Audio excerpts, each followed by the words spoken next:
Once again, the best way to explain what B.A.T does is to hear from someone we have helped.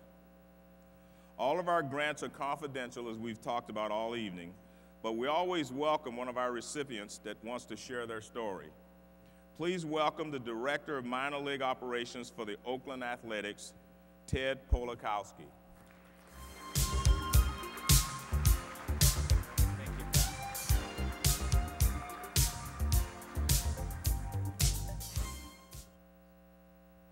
Thank you.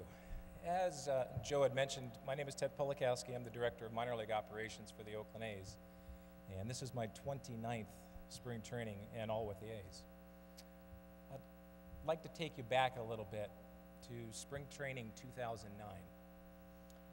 Spring training 2009, my wife Cheryl worked for me, married 19 years, and with our 3 children, Matthew, who's 12 currently, Krista, who is 11, and Michael, who is 9. Cheryl had come to me. We had just gotten, I'll go back a little bit. We had just gotten done hosting the South Africa team for the World Baseball Classic. Spring training was well underway, Cactus League play. Our minor leagues had just arrived. And Cheryl came to me and said, I'm having trouble with my back. It's waking me up at night. Now, she had had back problems from a horseback riding accident when she was a child. So not infrequent, not unusual. So she wanted to go to the doctor. She made an appointment to see the doctor. And she came back, says they want to do a CT scan. So on a Thursday, they did a CT scan. And on Monday, I received a phone call from our doctors here in Scottsdale.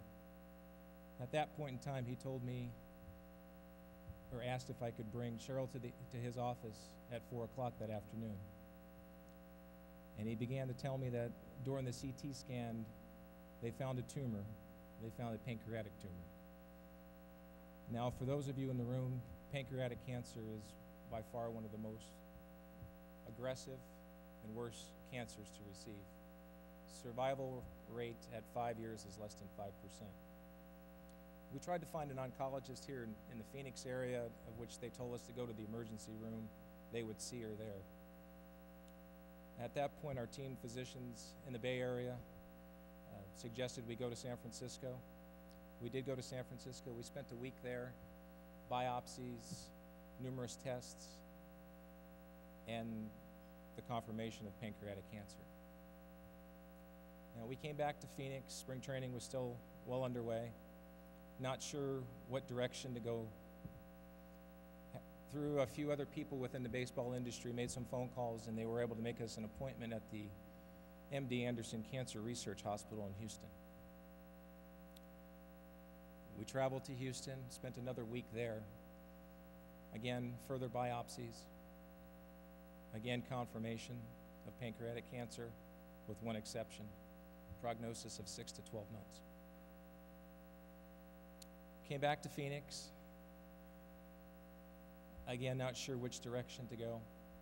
And I received a phone call from a former player of ours who's still currently playing, and suggested I talk to his father about the treatment his mother had received in Mexico, so alternative cancer treatment. We did some research. We looked online, and we ended up traveling to San Diego to meet with this doctor who was from Tijuana. We felt comfortable. We actually met at Petco Park during a baseball game. We reviewed her records, and he told us he thought he could help her. So on the 27th, the day after her birthday, we traveled to Mexico.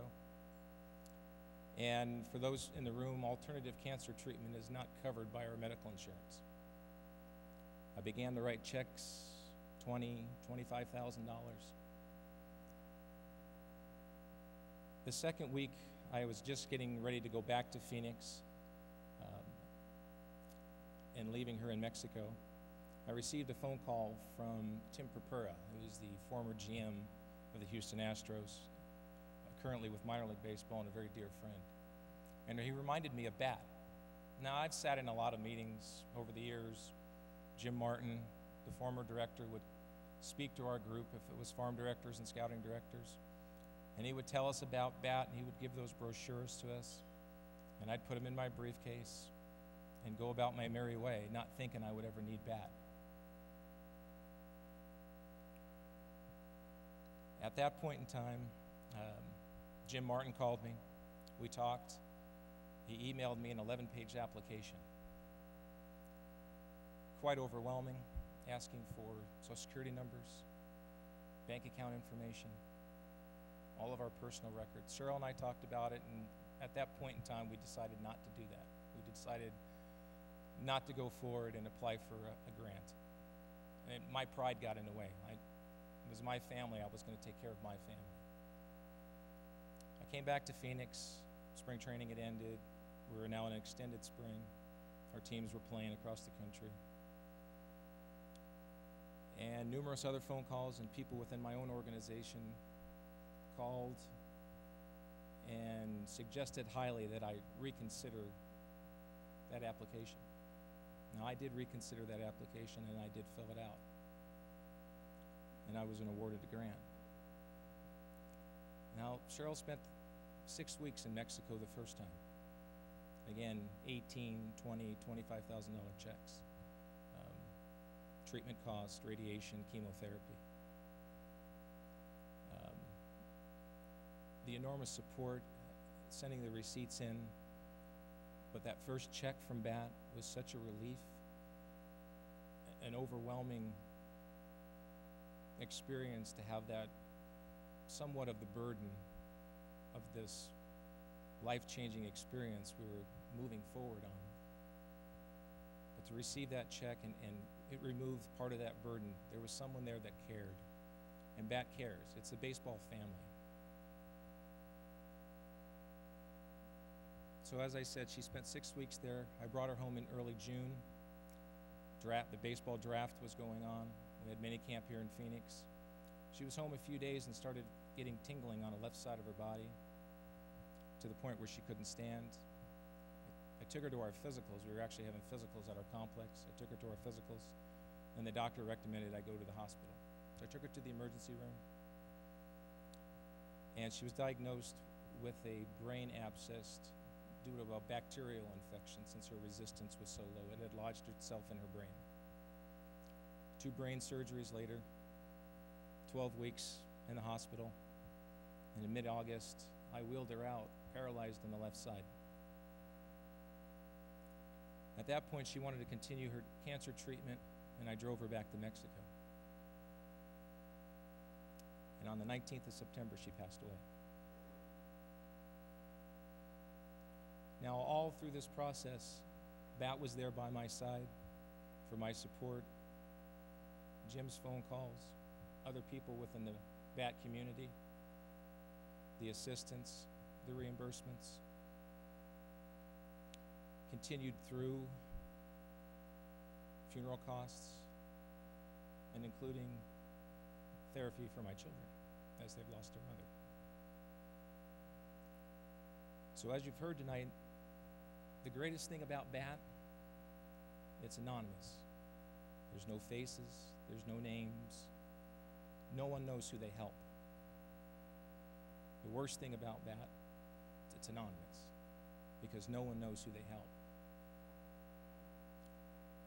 So last spring training, I told Joe Grippo and Jim Martin that I would volunteer my services to them as a thank you to B.A.T.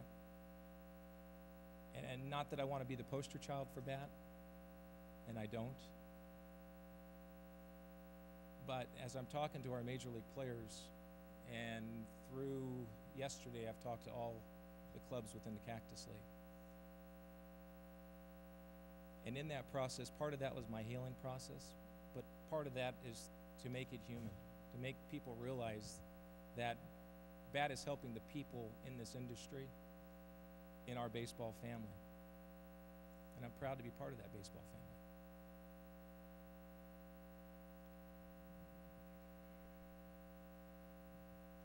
And I'd like to introduce my 3 children. This is Matthew, who's 12, Krista, who's 11, and Michael, who's 9.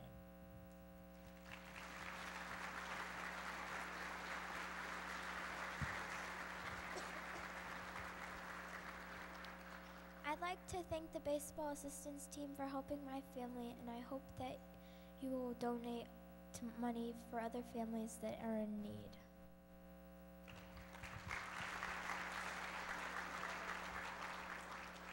I'd like to thank the baseball assistant team for helping our family and what they did for us.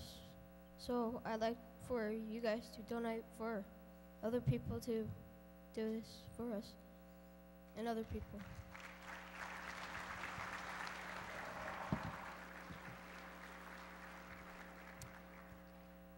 Very proud of you guys. Just want to leave you with one note. In this world, we're all takers and we're all givers. Through our whole lives, we take. We take from our friends, we take from our family, and hopefully you'll take from this dinner tonight. On the other side of it, we're all givers. We need to give. This is a great cause, a well worthwhile charity, and I hope you consider that during the live auction tonight. Thank you very much for your attention. Okay?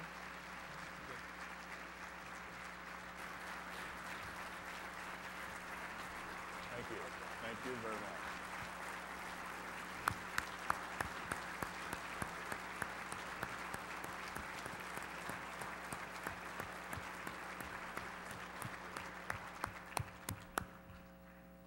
Thank you, Ted, and your lovely family. I think you see why it's so important and why B.A.T exists, and that's what Joe Garagiola was talking about. It exists to help the people who are in our industry. I remember when I first came to the big leagues, I was only 18 years old, and I was sitting in the clubhouse one day, and Bob Lillis, Eddie Casco, and these guys were talking, and I remember Bob Lillis's point. He said, "Baseball takes care of its own." And that was kind of a slogan that I heard my first year in baseball, and B.A.T has actually taken up the mantle to make sure that we take care of our own. So that's a great example of what B.A.T does.